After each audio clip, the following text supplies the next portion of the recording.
Hello everybody, it's Jenn from McCreath. Sunday, March 5th, 2020. What year is it? 3? My goodness. So I want to turn the camera on and share what I think is some good news. Jennifer McCreath and EGALE Canada working together again for the first time in a long time.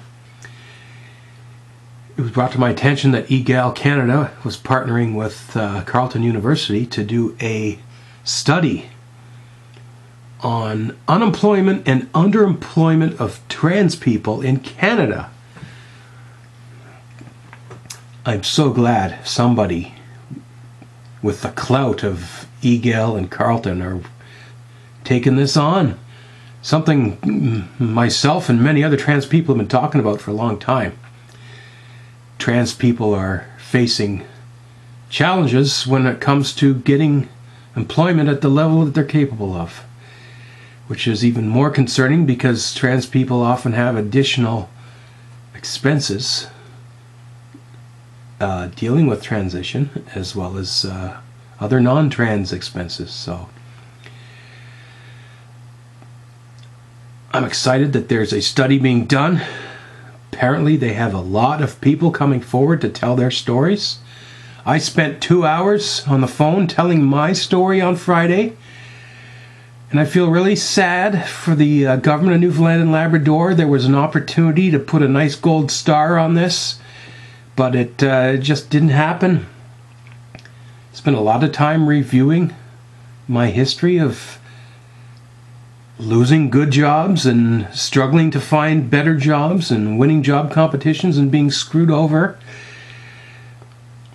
And ultimately, having statistics is going to be good. It's one thing for someone to say there's a problem, but when someone actually holds up a study and says, we have proof now that there's problems, then maybe someone will actually do something about it. And I find it ironic. A lot of that interview I was talking about how things have improved, and being trans in 2023 is a little easier than it was in 2007. But the irony of the job hunt for me, once again, I went through a series of job interviews over the past couple of months. I was a recommendable candidate in all of them, one of which I actually won the competition. But guess how many job offers have come my way? And again, I'm talking about the fact that it's trans people are getting jobs, but they're not able to climb the ladder. I was a senior analyst before I came out as trans. Now, 16 years later, the only jobs I'm getting are admin clerical or junior analysts. Here I am being recommended for senior analyst jobs and management level jobs, yet there always seems to be an excuse not to give me that actual job offer. And this also is challenging because it's difficult to prove if being trans is the reason I'm facing these rejections or if it's other reasons. I even hinted that it could be political, and I talked about the challenges of being a trans activist, having to advocate for myself, and the fact that standing up for access to healthcare, human rights, housing, employment has given me a bit of a public profile. People know who I am, and that includes employers. And when you say the name Jennifer McCreath, people might be a little concerned and say, Jennifer's a bit of a shit disturber because she's always in the media complaining or raising issues. Well, if it wasn't for this activism, we wouldn't have human rights protections. And it's just really unfortunate if I'm being denied employment opportunities because of fear that I'm either not wearing the right political stripe or I challenge a government policy. Trans people are so used to being stepped on and screwed around that if you make If you want to make an enemy out of me, I'll be your worst enemy. I can guarantee you that. But if you want to treat me well and respectful, I'll be loyal and dedicated, and I'll be your best friend, and I'll be your best asset, as will most trans people. We are generally well educated, because I guess the academic world, they aren't discriminating. Trans people go to school, they don't care. As long as you're a good student, it makes the school look good to be able to say, look, yeah, we got another one with a degree here. Even more so, perhaps, to be able to say, yeah, we got trans people with degrees.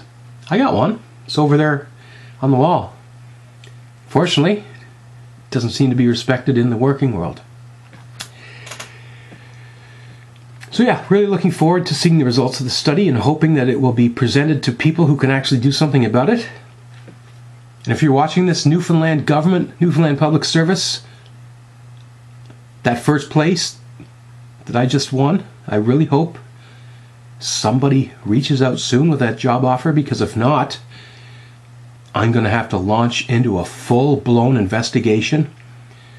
I'm going to be going to the Human Rights Commission, but they're going to want proof that I face discrimination, so that means I'm going to have to file a big, huge ATIP request and get a copy of all of these records. And I will have to look for evidence that I've been being treated differently than everyone else. And there's really no reason not to offer me this job. I won the competition fair and square. I've clearly got the work experience and the credentials that you're looking for to fill this job. It's an important job that needs to be done. So hurry up, please, offer me that job, and maybe we can get you that gold star after all. There's a positive news story waiting to happen here. 16 years of underemployment, trans person Jennifer McCreath in Newfoundland finally reaches potential. That's win-win for everyone.